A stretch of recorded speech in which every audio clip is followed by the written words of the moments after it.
go through the ingredients in alphabetical order because at this stage, the main aim is to just identify them and point out their essential characteristics and applications in the recipe of performance management.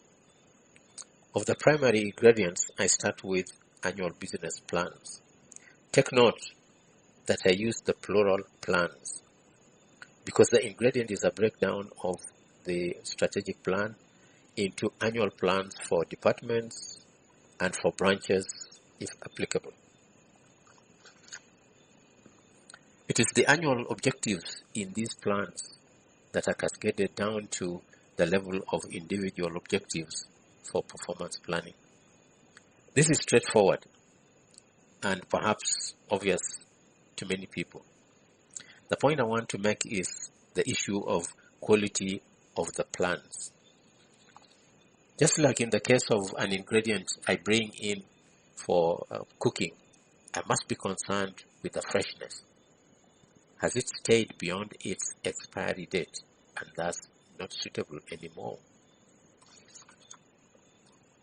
I always check if the plans set in the strategic plan, which may be a year or more old, are still relevant vis-a-vis the overall goals of the organization, and more importantly, serving the purposes of survival and growth, because other risks could have come into play that actually endangers the survival and or growth.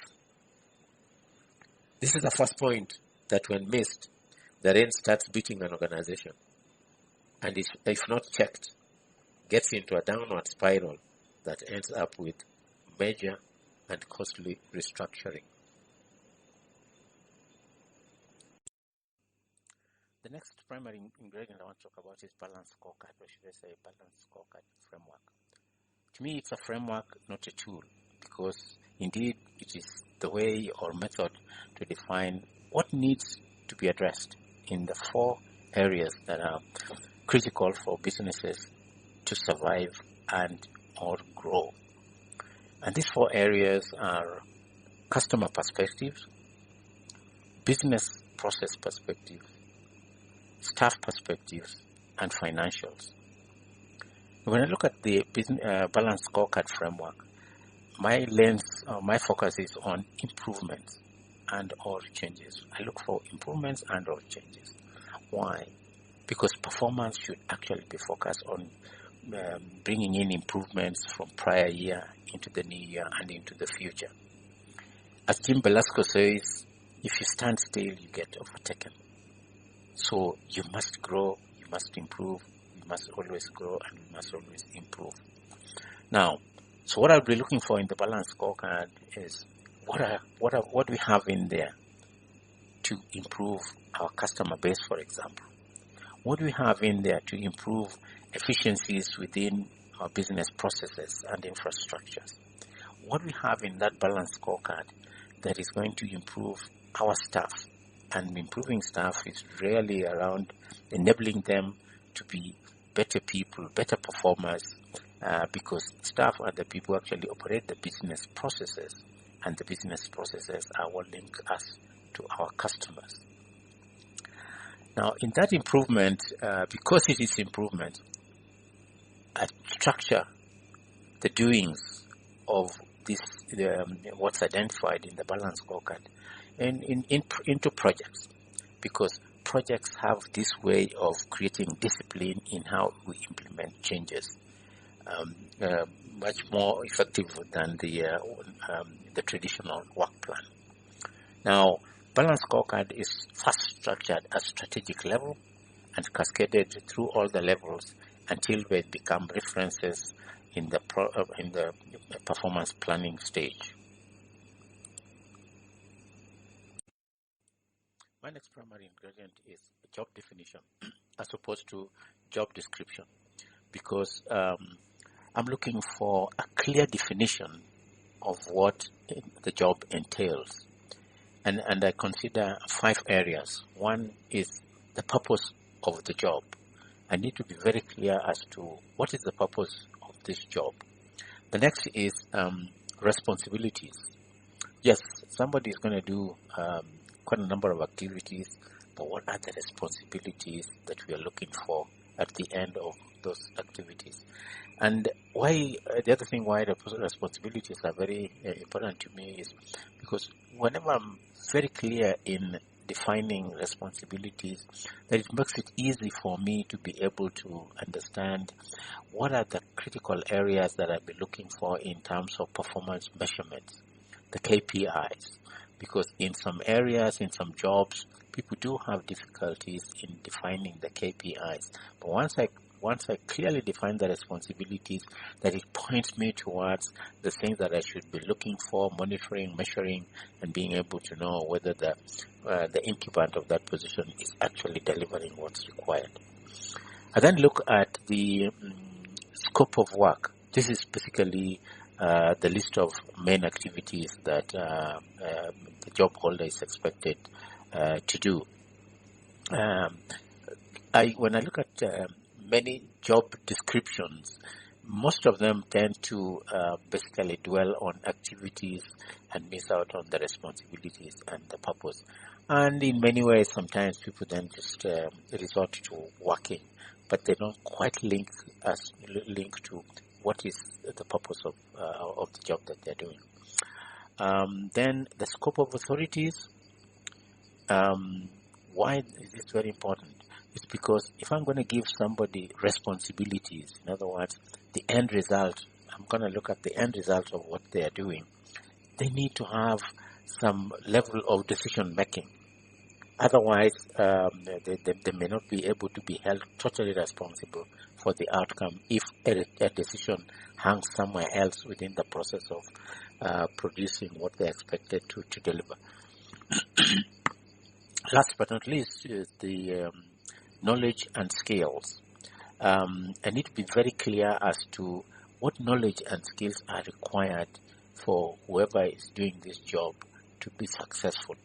And this helps me also to craft any development where there are gaps, because chances are that people don't always walk into a job with all the knowledge and skills that are required, or because the balance scorecard we just talked about could be looking for improvements.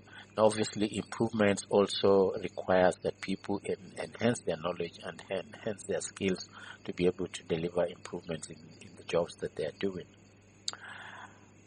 Number two is the freshness of the job definition. Why? Because I always say that job definitions, or should you say job descriptions, as many people look at it, have shelf lives. The reason is as days go by, a job needs to be refocused to ensure that it's actually playing to the tune of the balance scorecard we just talked about. One thing about job definitions or job descriptions, as others may call them, is the question that lingers and people ask, who is responsible for developing and maintaining job definitions? To me, it is the immediate supervisor, because the immediate supervisor is the one who understands what the intricacies of the job.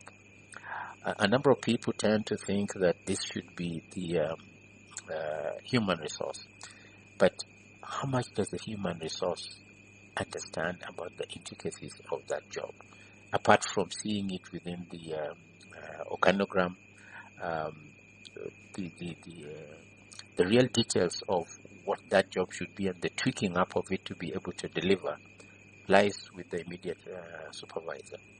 The second point about that is the incubant of the job actually works for the immediate supervisor, and the immediate supervisor is responsible for delivering results that include those of the job holder. Now, who is best positioned to ensure that what that job entails fits in very well with what the supervisor is supposed to be delivering? It's actually the supervisor himself or herself.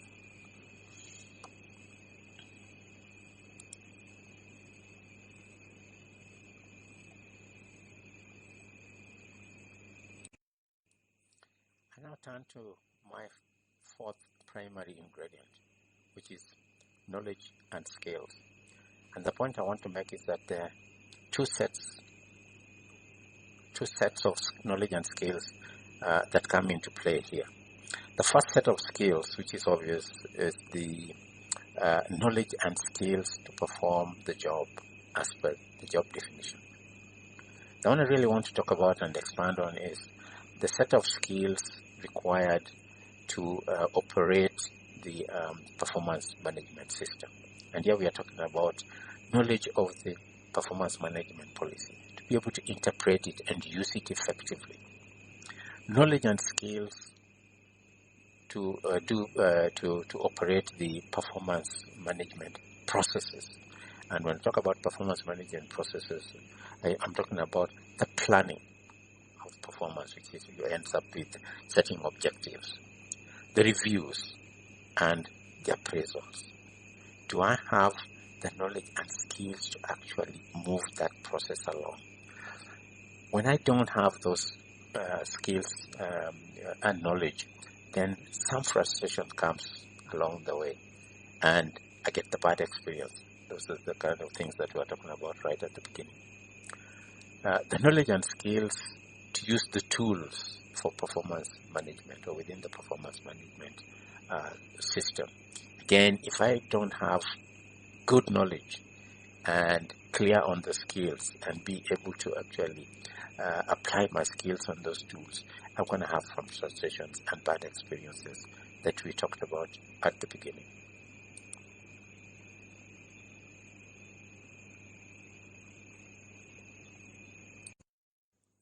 My next ingredient sounds simple, but of strategic importance, because it's a reflection of my thoughts as to how I'm going to operate within my chosen market. Yes, there are some traditional ways of structuring departments, structuring positions, and structuring branches. But the name of the game here is efficiency. Are there better ways of actually doing this, of achieving an efficient infrastructure? Why am I concerned with this? This is because this ingredient is going to define some constraints to my performance management system, which is the end product I'm aiming to have.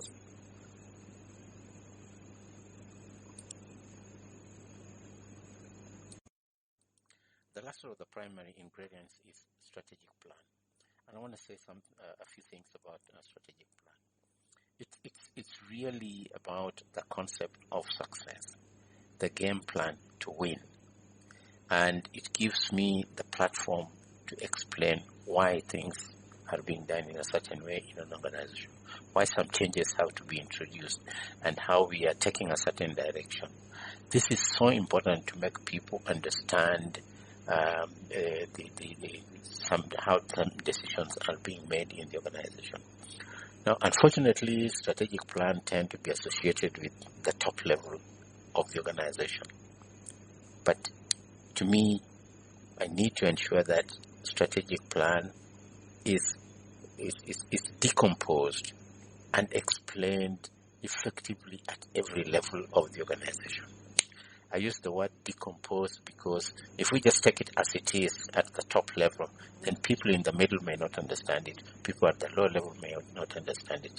So it's incumbent upon everybody at each level, every leader at each level of the organization to be able to decompose the part that is relevant to them and actually turn it to there and own it and use it as a platform to explain as to why certain things are being done in the organization in different ways. Apart from, if that is not done, then we lose people. I mean, people get into this defensive bit that, it's everything is for the top management. For us, we continue doing what we are doing.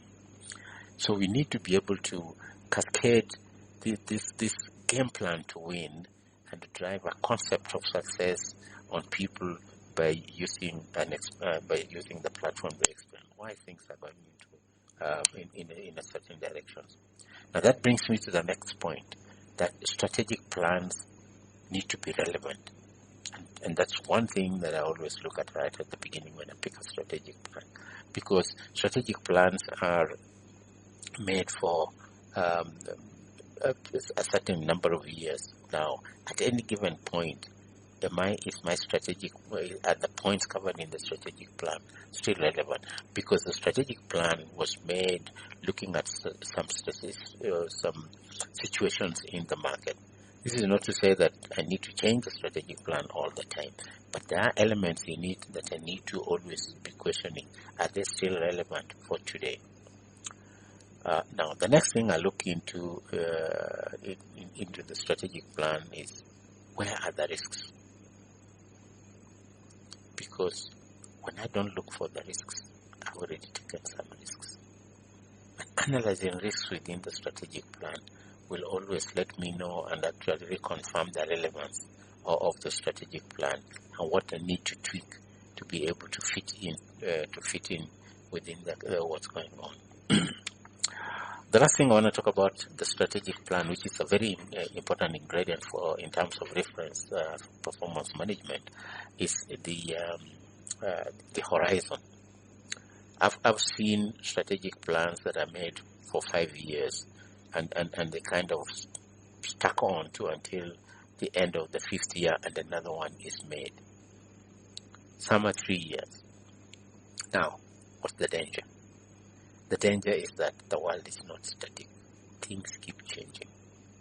So what approach do I usually take these days because the market is always changing and forces are always changing? It's what I call a cyclic horizon.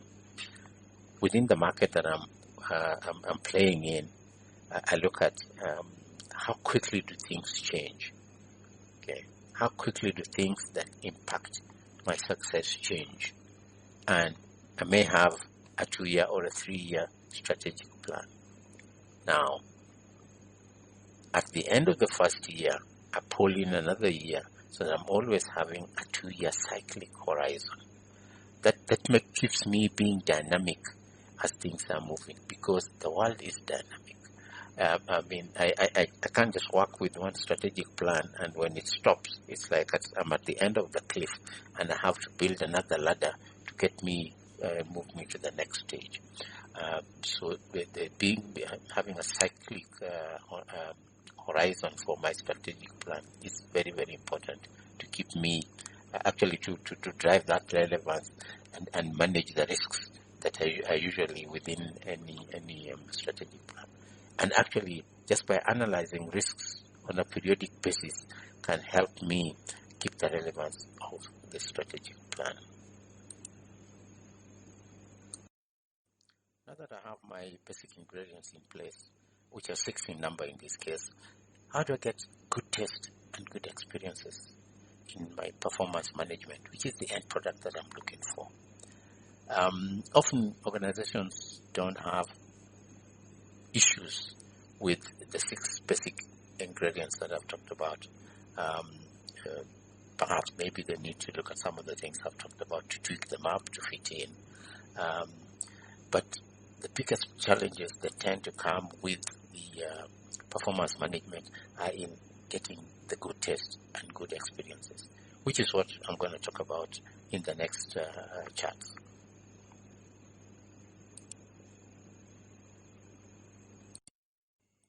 And I want to talk about taste and experience ingredients. And the first in my list is information systems. Information is very important to me because information and communication go hand in hand. If I have good information, chances are I will provide reliable communication. And reliable communication is what drives respect and trust. And these two will basically influence the positive experience that I'm looking for in my performance product at the end of the journey. The question is, how do I achieve this within performance management processes? Now, if we go back to we talked to job definition, responsibility and purpose. If I'm able to define responsibility and purpose very clearly, they will tend to point me towards what information I require to be able to manage that the performance of that job, because it's pointing me to the things that I'm looking for at the end of the activities that somebody is engaged in.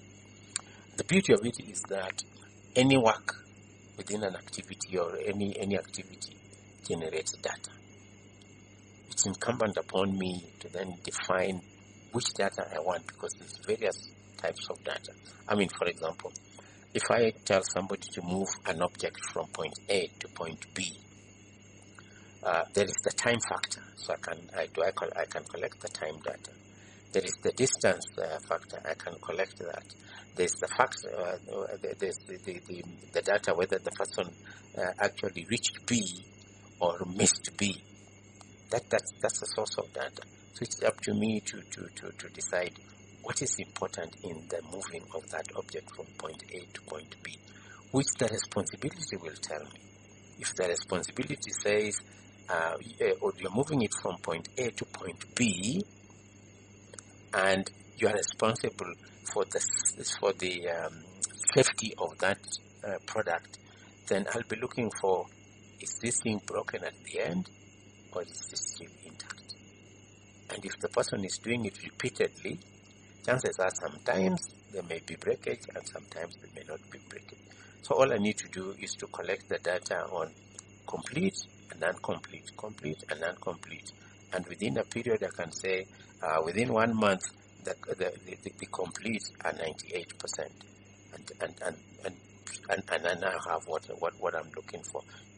It's now up to me to say, well, is 98 a good performance or not so much a good performance?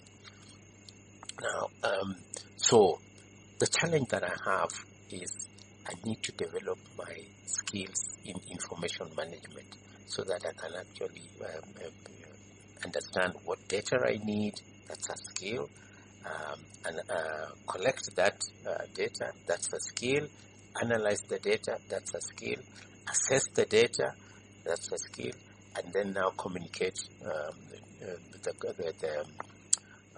the information that comes out of it, which is another skill. And that basically sums up the kind of information that we are talking about.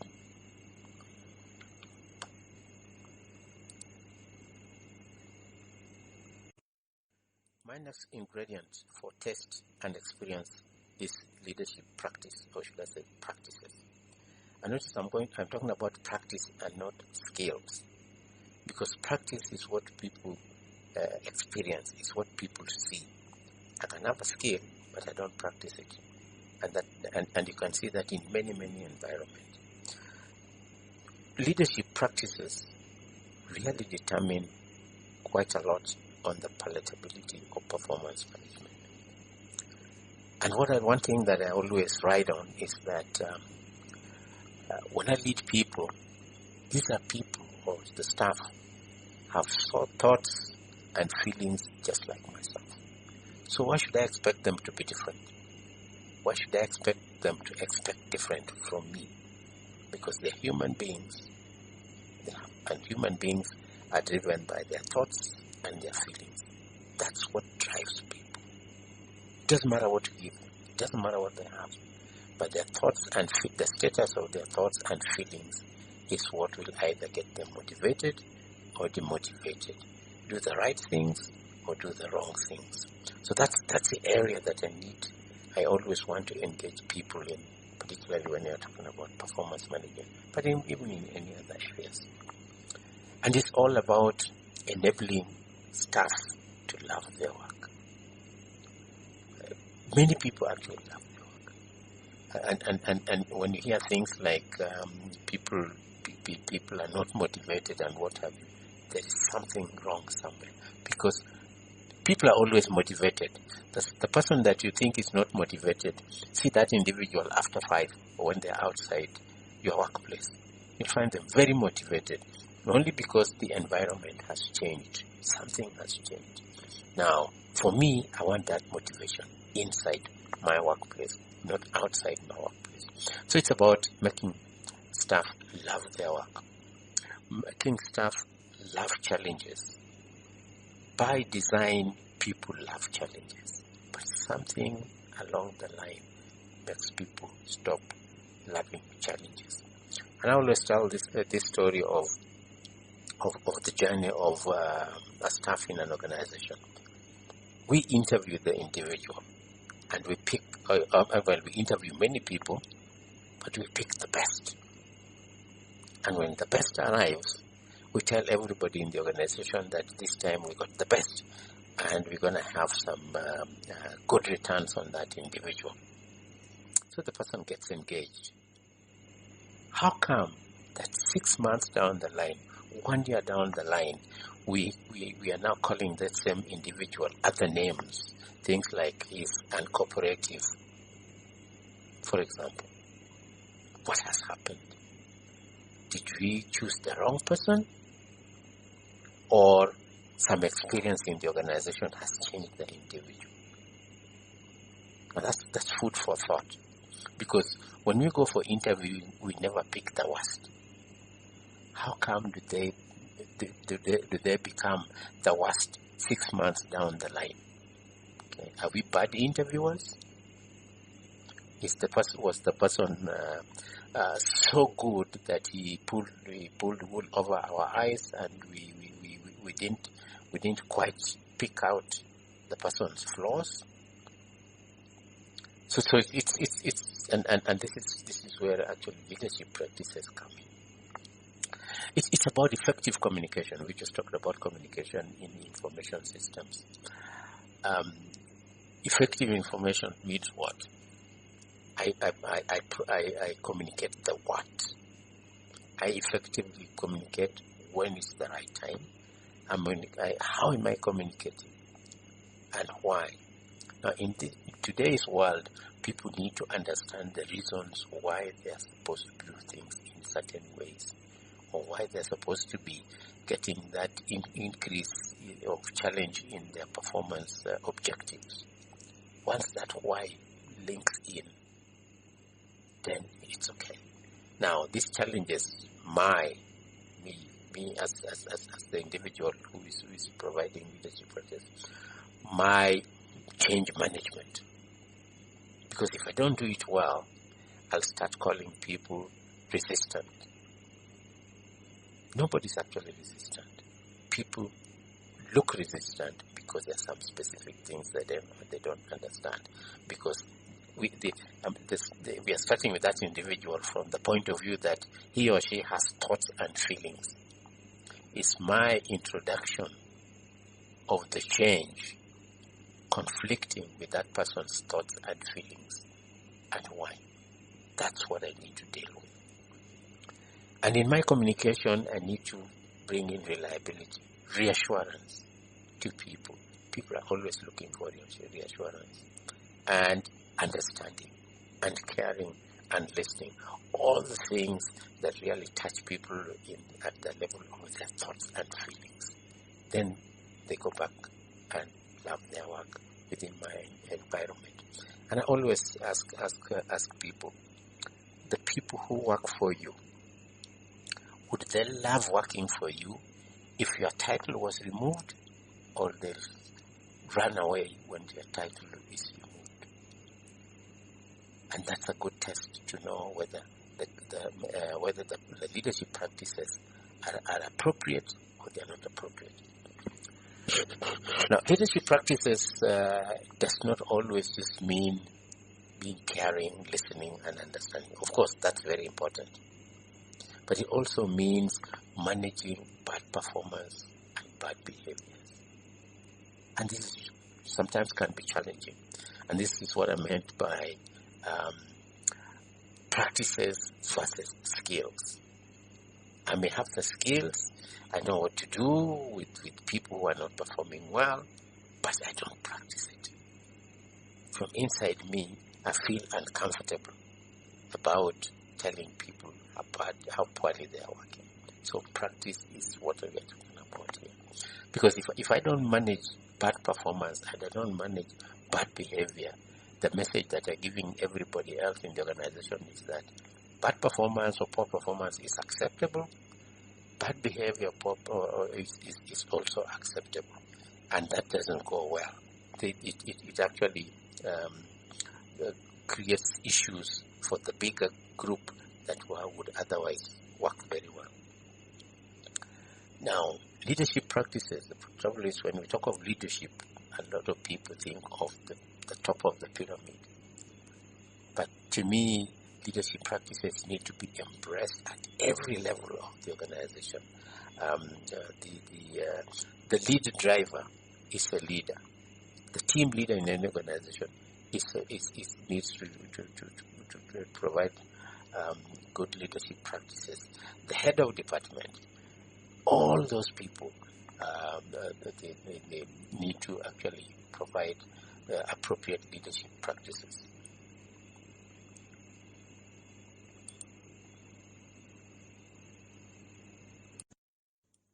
If I was the only person to produce the performance management product, then I won't worry about consistency. It's like saying that I'm the only person who is driving a vehicle on a highway. I'm only worried about moving from point A to point B. I won't be worried so much about keeping left or keeping right, depending on which country I'm in, or obeying the traffic lights, so which is basically just drive through. But that's never the case. In performance management in organizations, there are many actors.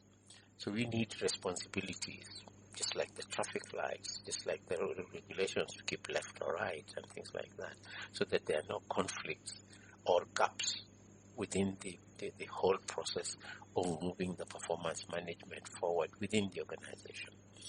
And within those responsibilities, we also need to have the procedures. How are things actually done? And if I were doing it, I would actually go further and actually come up with standard operating procedures, so that we can actually understand things very well.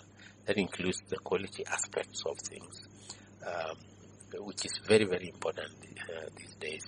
Remember, in the beginning, we were talking about some people saying that some managers give high ratings, some managers give low ratings. Why? It's because perhaps there are no standards of how things should be done along the process. This is not to say that we standardize objectives, but the standardization of some approach of how things are done. When it's a rating over 3, we should understand what it means. When it's a rating over 4, we should understand what it means, and how do we move from how did you get there? Things like timelines. Who manages timelines? When do we do appraisals? When do we do planning? When do we do reviews? So that, again, linking it back to responsibilities and procedures, so that we don't get gaps. When you have some organizations where 1 year we are doing planning in December, another year we're doing planning in January, another year we're doing planning in March. So there's actually no consistency at all. So people keep wondering, when do we do these things, and what are the issues? Policies tend to put systems into autopilot. They don't have to wait for somebody to kickstart something. Either the whole thing kind of kickstarts itself. The policy would also guide in terms of which tool do we use and how do we use it, and where do we get it from, and how do we sharpen it, so that it's always in line with what we are trying to achieve within the period that it is being used. My next ingredient for taste and experience is performer. And I define performer as the person who takes up specific job position to deliver performance rating within my performance product. And he or she does this by becoming the catalyst that will activate the job definition. Remember, the job definition is basically a document, a paper that defines the requirements of the job. So the individual will come in and activate that job definition. The individual will also come in and activate the knowledge and skills that he or she has and apply to the job definition. At the same time, the individual will activate the information system that defines his or her responsibility within the performance management process itself, not the job that he or she does, but the performance management process. Now, this person is confined or constrained by some things or some specific things that I need to recognize. One of them is the balance scorecard framework, because this is what's going to focus this performer in certain directions on what the person should be doing, where the person should be acting to deliver results, and where the person's performance objectives are going to come from. The person is also confined by the policy. What is his or her responsibilities within the performance management process that he or she should be doing. And he is also confined by the operations model. In other words, the person belongs to a branch, to a department, to a position, and can't operate outside those confinements. And the person is also confined by the leadership practices. The individual reports to somebody. So the leadership practices of that individual will actually impact the way he or she releases the catalyzation of the job definition, the knowledge, the information system. And last but not least, the individual is also confined by his or her own personality, because people work within their personality. People behave within their personality. And that actually comes in to affect how everything comes out or they deliver their performance.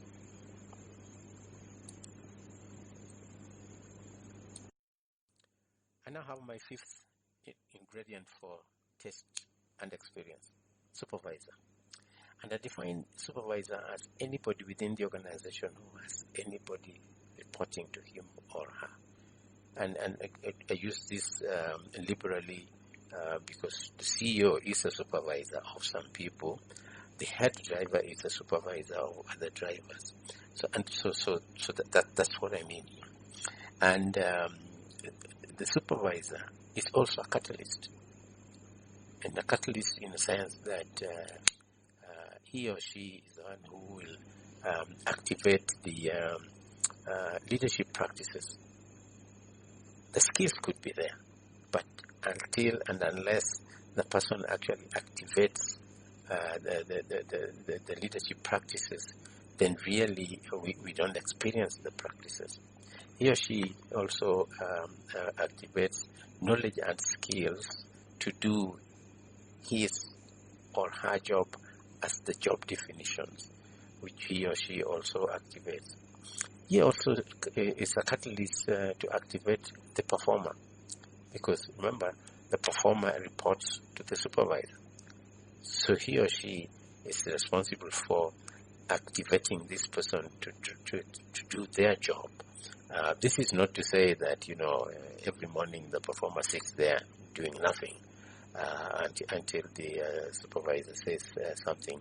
But really, the activation starts right from the point of defining this person's job, putting the person into the position, giving the person the tools, and basically providing the framework so that the performer can get on with his or her work on a daily basis, even when the supervisor is not there.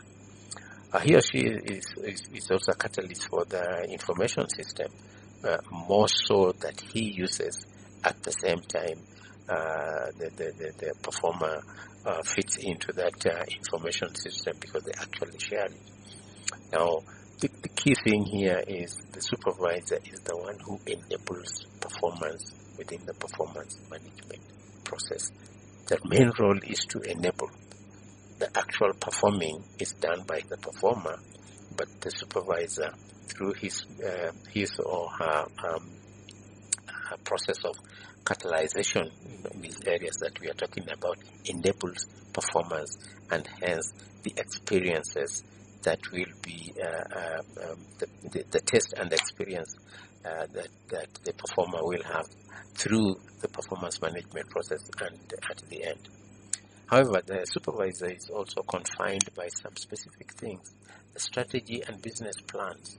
I mean, these are the areas that, the boundaries that the supervisor looks at in terms of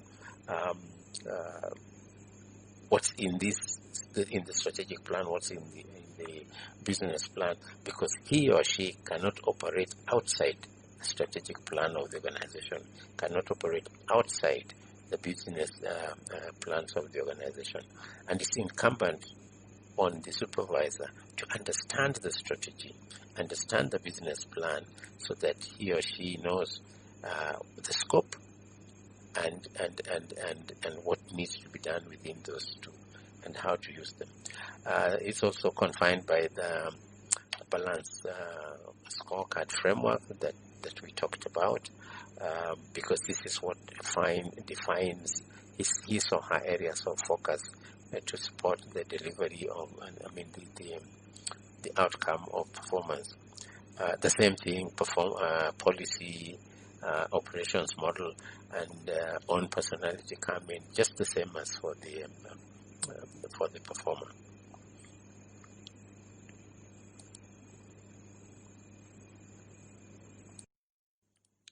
I come to the last of the ingredients in test and experience, the tool, or be it the performance management tool. Come to think of it, a tool is always a helper, not the doer. For example, if I take a knife, I can use the knife to cut different shapes, big chunks, small chunks, lengthwise, crosswise. So at the end of the day, the output of that cutting is my doing, not the knife's doing. And the knife is always passive. It will not cut unless I activate it. I stress this because at the beginning we saw that there were talks that were indicating that the tool could be the main problem rather than the other things. And the tool is basically a passive ingredient here until and unless it is applied by others. For example, here, the tool is applied by the performer and the supervisor. But when it comes to performance management, what help am I looking for? I'm looking for help in quality assurance within the process of performance management. And the quality assurance comes in the form of checklist. For example, when I'm talking of the ingredients here, perhaps I need a checklist that will ensure that I have all the recipes, all the ingredients that are listed in the recipe, and I have put them there for me to use. In performance management, there are many things that come into play, particularly when, let's say when we're doing planning. Now, I need some help in quality assurance to make sure that I'm pulling in the right things into my planning. That's the help I need, but it's me who drives the planning, and I need to have the skills to plan. But I just need something to help me with the quality assurance within the planning process. I also need help with consistency in the procedures. And now when I focus on performance management, consistency in the way I'm doing my tracking of performance, in the way I am assessing performance, in the way I am recording the progress within performance, because these are the key things that will enable me come out with that performance management product that is testing good and giving good experience to the people that the users of it. And I need some consistency with the procedures for assessing and scoring the end product. It's me who does it, but I need some help with that, because I'll do an assessment today. I disappear and do other things. I need to come back, and I need something that will kind of remind me, where did I leave the last assessment? How was the last assessment when I last reviewed things, and be able to pick it up from there and go to the next. And when I'm moving within the reviews, I did a review in quarter one. I'm coming to quarter two. How was the last review? I need something to remind me of those things, so that I don't have to go back scratching and everything else. And that's a tool. But it is me who does the assessing, and it's me who does the scoring of the end product.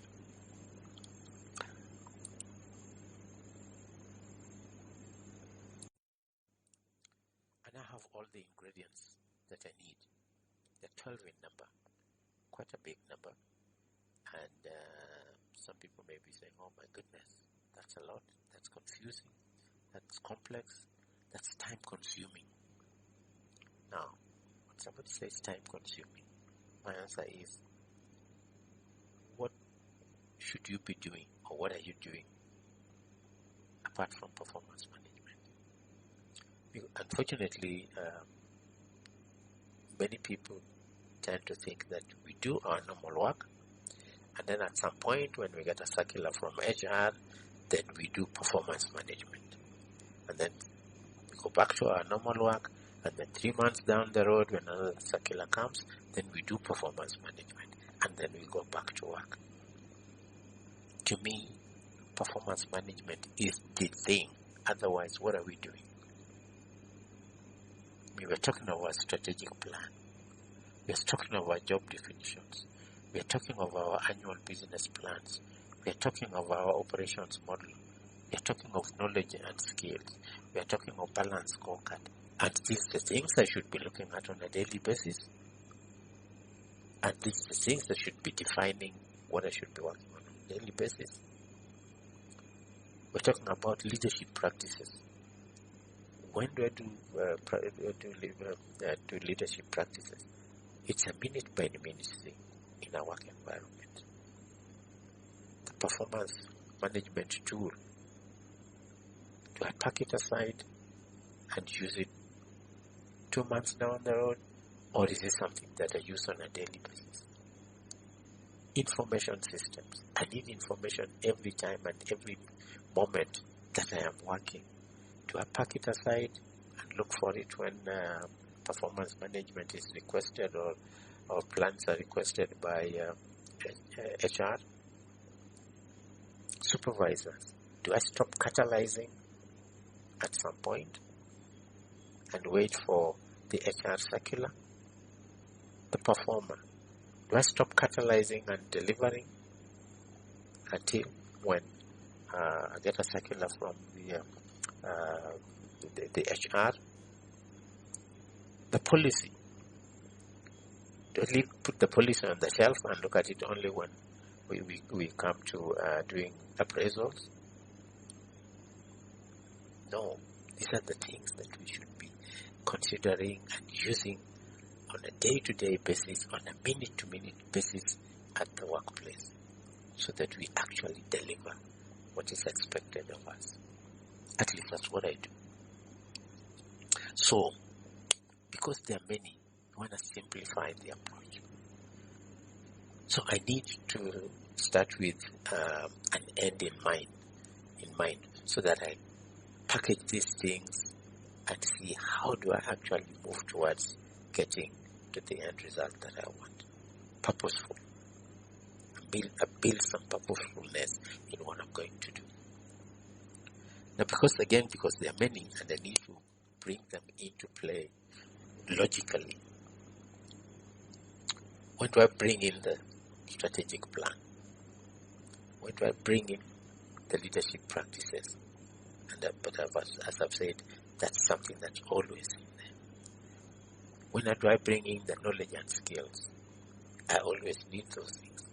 When do I refer to the balanced scorecard? I decompose it and put it into my objectives. So It's some logical way that we need to have to be able to bring all these things together to deliver results. And it needs to be practical, because it's going to require actioning. Actions require that things are practical in the way they are approached. And for this reason, I consider systematic approach to be the best. Anything and everything that works properly in this world works through a system. Our body is a system. Whatever you look at, the ICT, the computer that you are using right now, is working in a systematic way. The power that you use in the office works in a systematic way, the way it is designed, the way it's distributed, the way the wires are created, that you have black, red, and yellow, and the way they are structured to pass current through the systems. So systems have always been there from time immemorial, and it's the best way to consider things, and it's the best way to actually package anything that looks at more than 2 or 3 things to work together.